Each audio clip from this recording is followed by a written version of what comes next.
അതിട്ടുകൊണ്ട് നീ ഈ പണി കാണിക്കുന്നത്? നിനക്കതൊന്ന് ഊരിയിട്ടുകൂടെ?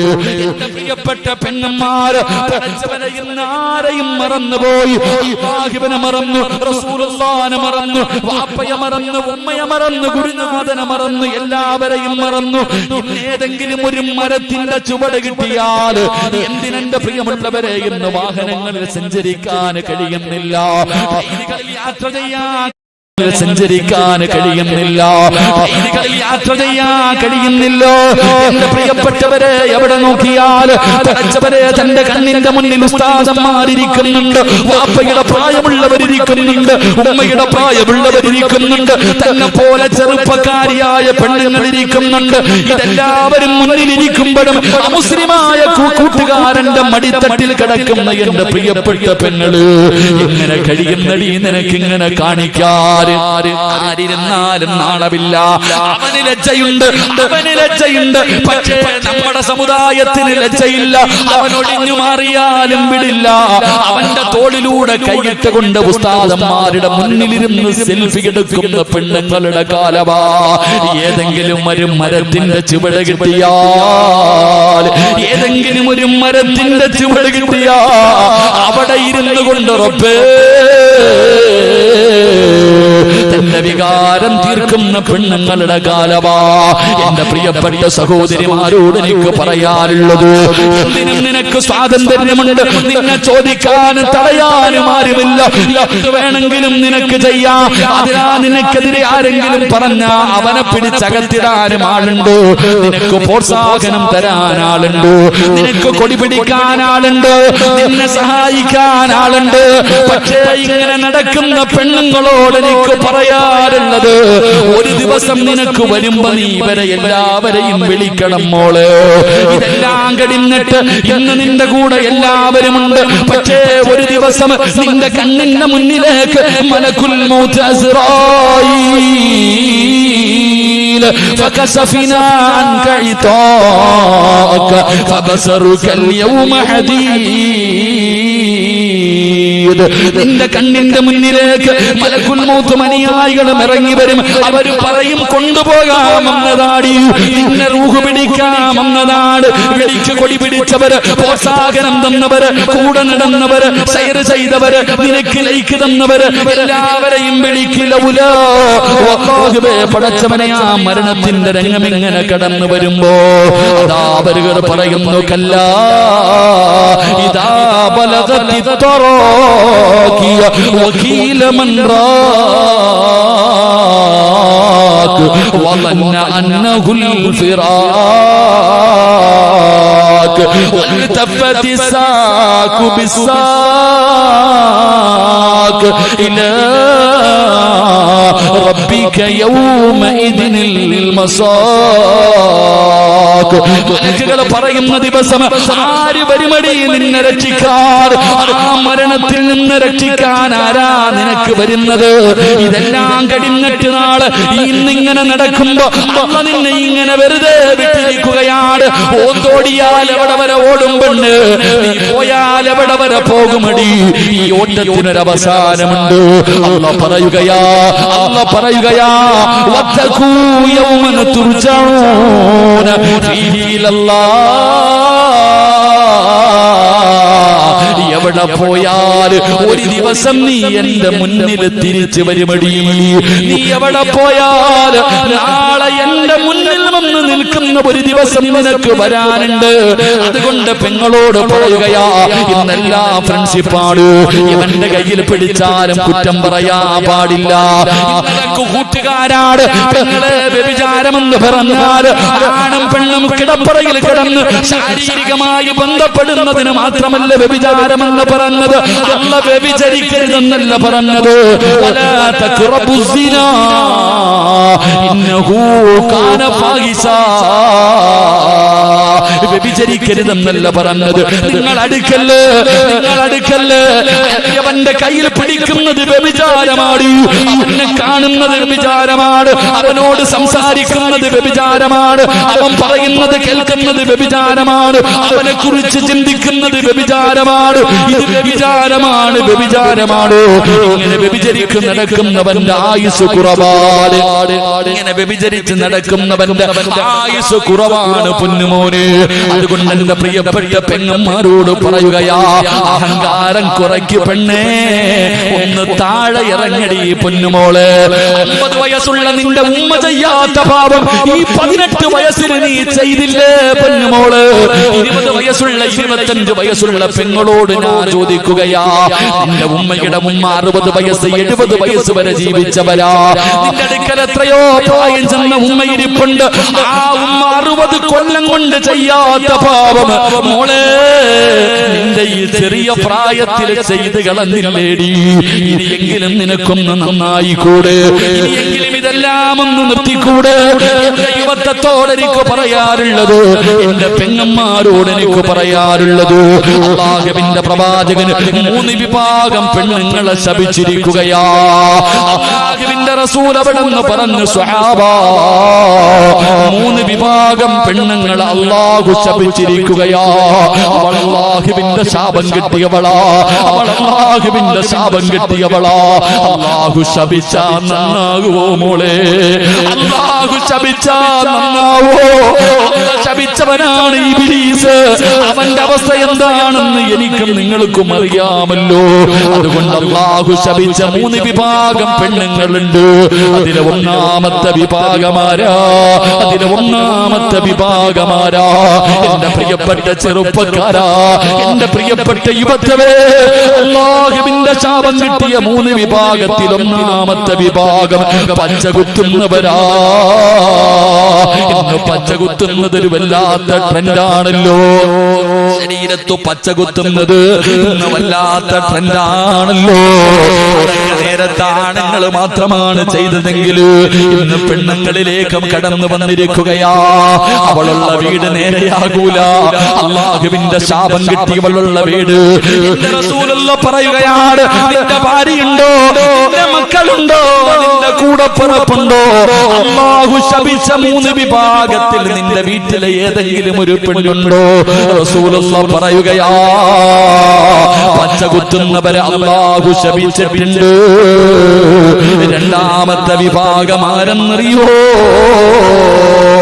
ചെറുപ്പക്കാരാ, നീ ചോദിക്കുമല്ലോ, ഉസ്താദേ എന്ത് ചെയ്തിട്ടും ഞാൻ എന്തേ നേരെയാകാത്തത്?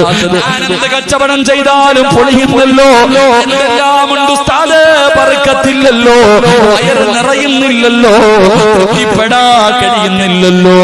എന്റെ ചെറുപ്പക്കാരാ, വീട്ടിൽ പോയിട്ട് നോക്കടാ. അല്ലാഹുവിന്റെ റസൂൽ പറയുന്നു, പടച്ച റബ്ബ് ശപിച്ച രണ്ടാമത്തെ വിഭാഗമാരാ? സൗന്ദര്യത്തിന് വേണ്ടി മുഖത്തെ മുടി പറിച്ചു കളയുന്ന പെണ്ണ്. നീ അല്ലാഹുവിന്റെ ശാപം കിട്ടിയവളാ. വീട്ടിൽ ചെന്നിട്ട് ഭാര്യയുടെ പിരിയത്തിൽ നോക്കടാ ചെറുപ്പക്കാരാ. നിന്റെ ഉമ്മയുടെ വയറ്റിൽ കിടന്ന തെറ്റ് കണ്ടാ തിരുത്തേണ്ടവനാണ് നീ. നിന്റെ പെങ്ങളുടെ നെറ്റിയിൽ അവളുടെ മുഖത്തേക്ക് നോക്ക്, നിന്റെ സഹോദരിയുടെ മുഖത്ത് നോക്ക്, നിന്റെ ഭാര്യയുടെ മുഖത്ത് നോക്ക്, നിന്റെ പെൺമക്കളുടെ മുഖത്ത് നോക്ക്. ഇന്ന് പെണ്ണുങ്ങളല്ല സൗന്ദര്യവർദ്ധനവിന് വേണ്ടി പടച്ചവനെ അവരുടെ ശരീരത്തിലെ മുടി പിടിത് കളയുകയാണ്. ഇന്നെല്ലാം മോഡലാ, പുടുത്ത നാറുപടി പൊന്നുമോള്, മണ്ണ് തിന്നണ്ട ശരീരവാ. എത്രയൊക്കെ സൗന്ദര്യമുള്ളവളാണെങ്കിലും 3ന്റെ അന്ന് കബറങ്ങാടം പൊളിച്ചാ അല്ലാഹുവേ, ചിതലും പുഴുക്കളും താവളം പെരുത്തുണ്ടതിൽ സന്തോഷമാണവകൾക്കു നീ ചെല്ലുന്നതിൽ. പൊൻവർണ്ണ കോമള മൃദുലമായ ശരീരമിൽ സമരത്തിലാണു പരസ്പരം തിന്നുന്നതിൽ. കാർഡിലറേഷൻ വേണ്ട പോലതിലുണ്ട്, ക്യൂ സിസ്റ്റമില്ല, തള്ളലാണത് കൊണ്ട്. ഇതെല്ലാം ഇതെല്ലാം പുഴുക്കൾ തിന്നുന്ന ഒരു ദിവസം വരാനുണ്ട് മോളെ. നിന്റെ സൗന്ദര്യം നാട്ടുകാർക്ക് കാണാനുള്ളതല്ല, നിന്റെ സൗന്ദര്യം നിന്റെ ഭർത്താവിന് ആസ്വദിക്കാനുള്ളതാ. നാട്ടുകാരുടെ മുന്നിൽ സൗന്ദര്യമുള്ളവളാണെന്ന് തെളിയിക്കാ. തന്റെ മുഖത്തിലെയും തന്റെ പെരിയത്തിലെയും മുടി പിഴുതു കളയുന്ന ഉമ്മമാരെ, അല്ലാഹു ശപിച്ചവളാണ് നീ, അല്ലാഹുവിന്റെ ശാപം കിട്ടിയവളാണ് നീ. അങ്ങനെ ഏതെങ്കിലും ഒരു പെണ്ണോ ഈ മഹാനിന്റെ ചാരത്ത് വന്നിരിപ്പുണ്ടോ? അല്ലാഹുവിന്റെ മുന്നിൽ പൊട്ടിക്കരന്ന് തൗബ ചെയ്തോ? അല്ലാഹുവിന്റെ മുന്നിൽ പൊട്ടിക്കരന്നിട്ട് തൗബ ചെയ്തിട്ട് അല്ലാഹുവിന്റെ സ്നേഹം നേടാതെ പോകല്ലേ. മൂന്നാമത്തെ വിഭാഗമാരാ?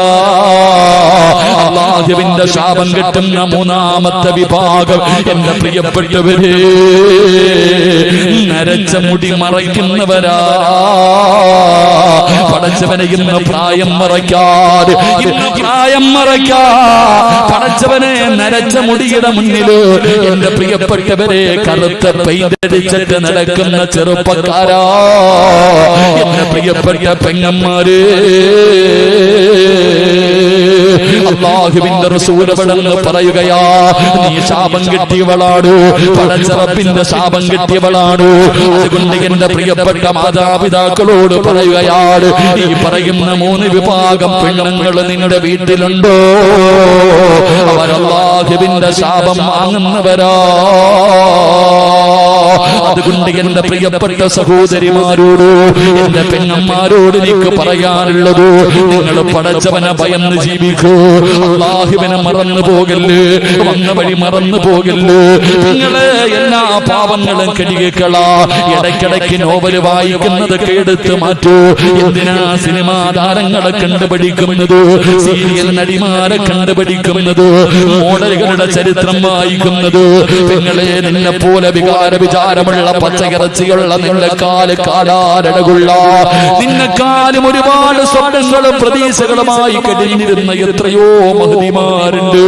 ആയിഷ ബീവിയുടെ ചരിത്രം എടുത്ത് വായിച്ചു നോക്ക്, ഖദീജ ബീവിയുടെ ചരിത്രം എടുത്ത് വായിച്ചു നോക്ക്, ഫാത്തിമ ബീവിയുടെ ചരിത്രം എടുത്ത് വായിച്ചു നോക്ക്. ഒരുപാട് സഹാബി വനിതകളുടെ ചരിത്രം നിനക്ക് പഠിക്കാറില്ലേ? നഫീസത്തുൽ മിസ്രിയ എന്തൊരു സൗന്ദര്യമുള്ള പെണ്ണായിരുന്നു. ആ മിസ്രിന്റെ മാണിക്യത്തിന്റെ ചരിത്രം നീ വായിച്ചു നോക്കാത്തതെന്ത്? നൂറിൽ മിസ്രിയാനെ നിനക്കറിയുമല്ലോ, മൈമൂനത്തിൽ മിസ്രിയാനെ നിനക്കറിയുമല്ലോ. ഒരുപാട് മഹദികളുടെ ചരിത്രം നിനക്ക് വായിക്കാൻ പഠിക്കാനുണ്ടല്ലോ. ഇടയ്ക്കിടയ്ക്ക് സമയം കിട്ടുമ്പോ അവരൊക്കെ അവരുടെ ചരിത്രങ്ങളും വായിച്ചു നോക്കിയിട്ട് നിന്റെ ജീവിതത്തിൽ മാറ്റം വരുത്താ തീരുമാനിച്ചോ? എന്റെ പ്രിയപ്പെട്ട പെങ്ങൾക്ക് ഞാനൊരു ചരിത്രം പറഞ്ഞു തരാ. മഹാനായ നബി മുഹമ്മദ് മുസ്തഫ സല്ലല്ലാഹു അലൈഹി വസല്ലമ തങ്ങള്, എന്റെ പ്രിയപ്പെട്ട പെങ്ങള്, സ്വന്തം നിലനിൽപ്പിന് വേണ്ടി പടച്ച റബ്ബിന്റെ ദീൻ മറന്നു പോകുന്ന ഏത് വൃത്തികേടുകൾക്കും കൂട്ടുനിൽക്കാൻ തയ്യാറാകുന്ന യുവത്വേ, അല്ലാഹുവിന്റെ പ്രവാചകൻ അവിടെന്ന് പറയുകയാണ്, ദഖൽതുൽ ജന്ന വസമിഅത് ഖശബതൻ. അല്ലാഹുവിന്റെ പ്രവാചകൻ സ്വർഗ്ഗത്തിലൂടെ നടന്നു പോകുമ്പോ അതാ മുത്തുനബിയുടെ മുന്നിലൂടെ സ്വർഗ്ഗത്തിൽ ഒരു പെണ്ണിങ്ങനെ നടന്നു പോവുകയാ. അല്ലാഹുവിന്റെ പ്രവാചകന്റെ മുന്നിലൂടെ സ്വർഗ്ഗത്തിൽ ഒരു പെണ്ണിങ്ങനെ നടന്നു പോവുകയാണ്. ആരാണെന്നറിയുന്നില്ല. അല്ലാഹുവിന്റെ റസൂലിനെ വല്ലാത്ത അത്ഭുതമായി പടച്ചവര്, എന്നെക്കാലം മുമ്പേ സ്വർഗ്ഗത്തിൽ ഒരു പെണ്ണ് കടന്നു പോകുന്നു. മുത്തുനബിയാണ് സ്വർഗ്ഗം തുറക്കുന്നത്. അല്ലാഹുവിന്റെ പ്രവാചകൻ സ്വർഗ്ഗത്തിലേക്ക് കടന്നു ചെല്ലുമ്പോ അല്ലാഹുവിന്റെ പ്രവാചകന്റെ മുന്നിലൂടെ നടന്നു പോകുന്ന ഒരു പെണ്ണിനെ കാണുകയാണ്. അല്ലാഹുവിന്റെ റസൂൽ ചോദിക്കുകയാണ്, ഫഖുൽതു മൻ ഹൗലാ, ആരാ എന്റെ മുന്നിലൂടെ നടന്നു പോകുന്ന ആ പെണ്ണാരാ? ആ സമയത്ത് മലക്കുകൾ പറയുകയാണ്, യാ റസൂലല്ലാഹ് ഹാദിഹി റുമൈസ, അത് റുമൈസയാണ് നബിയേ, അത് റുമൈസയാണ് നബിയേ. ആരാണ് റുമൈസ എന്നറിയുമോ? അനസ് ഇബ്നു മാലിക് റളിയല്ലാഹു തആല അൻഹു, അനസ് റളിയല്ലാഹു തആല അൻഹുവിന്റെ പ്രിയപ്പെട്ട മാതാവാണ് മഹ്ദി ഉമ്മു സുലൈം. ഉമ്മു സുലൈം റളിയല്ലാഹു തആല അൻഹ. എന്റെ പ്രിയപ്പെട്ട പെങ്ങന്മാർക്ക് ആ സഹാബി വനിതയുടെ ചരിത്രം അറിയുമോ? അനസ് റളിയല്ലാഹു തആല അൻഹുവിന്റെ ഉമ്മയാണ്. അല്ലാഹുവേ, മഹ്ദിയുടെ ചരിത്രം എടുത്ത് വായിച്ചു നോക്ക് പെങ്ങള്. അല്ലാഹുവിന്റെ ദീനിന് വേണ്ടി സ്വർഗ്ഗം കിട്ടാൻ എന്തൊക്കെ ത്യാഗം സഹിച്ചവരെന്നറിയുമോ? പരിശുദ്ധ ദീനിനെ കുറിച്ച് കേൾക്കുകയാണ്, മുത്തുനബിയെ കുറിച്ച് കേൾക്കുകയാണ്. ഉമ്മു സുലൈം റളിയല്ലാഹു തആല അൻഹ മുസ്ലിമാവുകയാ. അല്ലാഹുവിന്റെ ദീനിലേക്ക് ഷഹാദത്ത് കലിമ പറഞ്ഞിട്ട് കടന്നു വരികയാണ്. മുസ്ലിമായിട്ട് ഉമ്മു സുലൈം എന്ന പെണ്ണ് തന്റെ പൊന്നാര അരസെന്ന് പറയുന്ന പിഞ്ചു മകന്റെ കയ്യിൽ പിടിച്ചുകൊണ്ട് വീട്ടിലേക്ക് കടന്നു ചെല്ലുമ്പോ മാലിക് എന്ന ഭർത്താവ് പറയുന്ന ഉമ്മു സുലൈം, എനിക്ക് നിനക്ക് എന്നെ വേണോ, പുതിയ മതം വേണോ? നിനക്ക് ഇസ്ലാം മതമാണോ വേണ്ടത്, എന്നെയാണോ നിനക്ക് വേണ്ടത്? ഭർത്താവ് തന്റെ ഭാര്യയോട് ചോദിക്കുമ്പോ കുഞ്ഞിനെ കയ്യിൽ പിടിച്ചിട്ട് ഉമ്മു സുലൈം പറയുന്നു, മാലിക്കേ, എനിക്ക് നിങ്ങളെക്കാളും വലുത് അല്ലാഹുവിന്റെ ദീനാ. എനിക്ക് പടച്ച റബ്ബിനെയാ വേണ്ടത്, എനിക്ക് മുത്തുനബിയാണ് വേണ്ടത്. ഉമ്മു സുലൈം, മതം കളഞ്ഞില്ലെങ്കിൽ ഞാൻ എന്നെ ഉപേക്ഷിക്കും. ഉമ്മു സുലൈം, ഭർത്താവ് പറയുകയാ, നിന്നെ ഞാൻ ഉപേക്ഷിക്കും. ഈ പിഞ്ചു മകനെയും കൊണ്ട് നീ ഒറ്റയ്ക്ക് ഞാൻ ഉപേക്ഷിക്കും. ഈ പിഞ്ചു മകനെയും കൊണ്ട് നീ ഒറ്റയ്ക്ക് ജീവിക്കേണ്ടി വരും. ഉമ്മു സുലൈം റളിയല്ലാഹു തആല അൻഹു പറഞ്ഞു, അല്ലാഹുവിന്റെ ദീൻ വലിച്ചെറിയാൻ എനിക്ക് പറ്റൂല. എനിക്ക് അല്ലാഹുവിനെ വേണം, എനിക്ക് മുത്തുനബിയെ വേണം, എനിക്ക് എന്റെ ദീൻ വേണം. അതുപോലെ നിങ്ങളെയും എനിക്ക് വേണം. നിങ്ങളെ ഉപേക്ഷിക്കാൻ എനിക്ക് കഴിയില്ല. അതാ ഉമ്മു സുലൈം റളിയല്ലാഹു തആല അൻഹയുടെ മറുപടി കേൾക്കുമ്പോൾ മാലിക് എന്ന് പറയുന്ന ഭർത്താവുണ്ടല്ലോ, പടച്ചവനെ തന്റെ പൊന്നാര മകനെ കയ്യിലേൽപ്പിച്ചിട്ട് അവിടെ വീട്ടിൽ നിന്നിറങ്ങി പോവുകയാണ്. ചോര കുഞ്ഞിനെ മാറിടത്തിലേക്ക് ചേർത്ത് പിടിച്ചിട്ട് ഉമ്മു സുലൈം നിന്ന് കരയുകയാ. എന്ത് ചെയ്യണമെന്നറിയില്ല. മുസ്ലിമായതിന്റെ പേരിൽ തന്റെ പ്രിയപ്പെട്ട ഭർത്താവ് ഉപേക്ഷിച്ചിട്ട് ഇറങ്ങി പോവുകയാണ്. Ummu Sulaim തകർന്നില്ല. അനസ് എന്ന് പറയുന്ന പൊന്നുമോനെ വല്ലാതെ കഷ്ടപ്പെട്ട് വളർത്തുകയാണ്. അല്ലാഹുവേ, ഒരുപാട് ത്യാഗങ്ങൾ സഹിച്ച് വളർത്തുകയാ. അവസാനം എന്റെ പ്രിയപ്പെട്ടവരെ, മഹാനായ നബി മുഹമ്മദ് മുസ്തഫ